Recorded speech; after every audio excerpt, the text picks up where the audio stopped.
Right. So, good afternoon. We are going to speak about Christian ethics and response to ethnic violence, ethnic and religious violence in Africa. And this is basically my seminar paper. So, we are going to speak about um, a short history on the causes of conflicts, rather the conflict that have been there in Africa, and in our societies, the causes of conflict, the response to conflicts. We will have a ethnic perspective on it, then we'll have the biblical perspective to it, strong Christian perspective to it, and then we'll have practical recommendations on how to deal with violence. So I'll give an overview. For example, we've had quite a lot of violence in Africa. We've had violence in Rwanda, Somalia, Southern Sudan, Sudan itself, Kenya.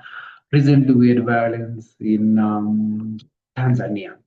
So exactly what exactly causes violence? What is the role and causes of violence uh, in Africa? Number one, we have the political reasons for violence. Number one, we have quite oppressive regimes, and they oppress their own people because they don't want to do the right thing. There's corruption, there's bad governance, there are poorly set institutions, and so on. So this has led to violence in Africa. If having people fight their own governments for that, then there's the issue of oppression.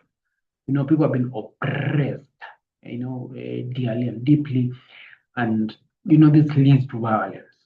There's issue of lack of inclusivity generally, and people fight because there's no inclusivity.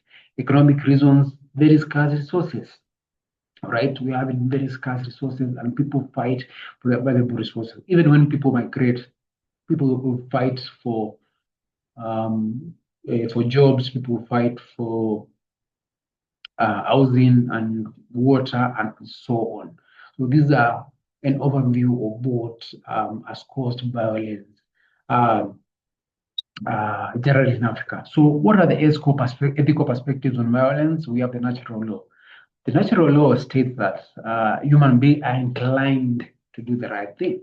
So violence goes against the human law, the natural law, which says that humans are inclined to do the right thing. Because when you have violence, you're not doing the right thing. Then we have the virtue ethics perspective or approach.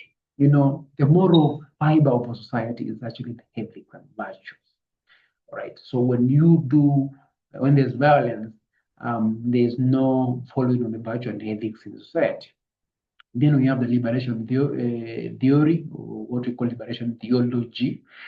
In this case, we look at the oppressed people and the need to uplift them. So when there's violence, you're already oppressing those ones, and so this goes against the teaching of liberation theology or theory, which says that um, there's need to have there's no need to oppress people. What are the biblical perspectives on violence? The Old Testament, number one. We have cases in the Old Testament where the Israelites fought wars and won. This was generally violence. We had so many armies fighting against another army, and for example, Israelites won a couple of wars, and it is proposed actually, or rather, the proposition here is that these were actually sanctioned by the Almighty God. But here comes the New Testament, right? Jesus teaching of love, reconciliation amongst ourselves. And he tells us the biggest commandment is actually love. So if the biggest commandment is love and there is violence, then this is against the Christian teaching on violence. We've had religious violence in cases where some religions feel they are superior than others.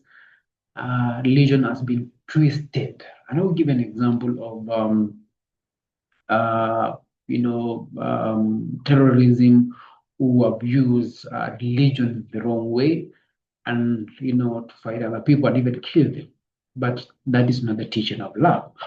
We've had the issue of historical justices, and unsolved issues, and there's an ever-ending cycle of revenge people keep fighting for resources. For example, in Kenya, I'll give an example of pastoral communities where they fight for the scarce resources. So it is a never ending. So at Christian perspective on violence, number one, and these are practical solutions I'm going to give. Number one, at personal level, we must look at practicing love and reconciliation. Now, if we do practice love, if we don't reconcile at personal level, there's going to be violence. So we must keep the peace, we must keep reconciling. Number two, the role of church. The church should not be quiet when there's an oppressive regime, when there's violence between communities, when there's violence between nations. The church should be at the center stage to condemn any form of violence, oppression, violation of human rights, poor governance, corruption. Those are the things the church should be at center stage to speak about or against. And it is very important, therefore, we have church on the front. It should be a part of it. Number three, policymakers. We must create policies that deal with issues that have led to violence. For example, historical justice. When there has been injustice, how has this been done? Is there any form of compensation? Or because we feel we've been oppressed in the past, we can also oppress others when we get a chance to. So policymakers should come and deal with this issue of violence by making policies that deal with injustices. The issue of inclusivity. How are some tribes more superior than others? How are some regions better than others? So this unfairness and social injustice needs to be anchored in some form of policy. We must create strong institutions that seek to promote peace and justice. All right. Our judicial system should ensure that we have peace and justice. Education. We must educate our people, and this should start all the way by creating a culture of peace amongst ourselves. We must teach our kids as they grow up in schools, universities, and so on that peace is what unites us and binds us together. So if this is inculcated, enhanced as we go on, as we promote ourselves, we are able to be in a peaceful society. Last and not least, reconciliation. Ladies and gentlemen, we will differ. We will see things in different dimensions. However, how are we reconciling?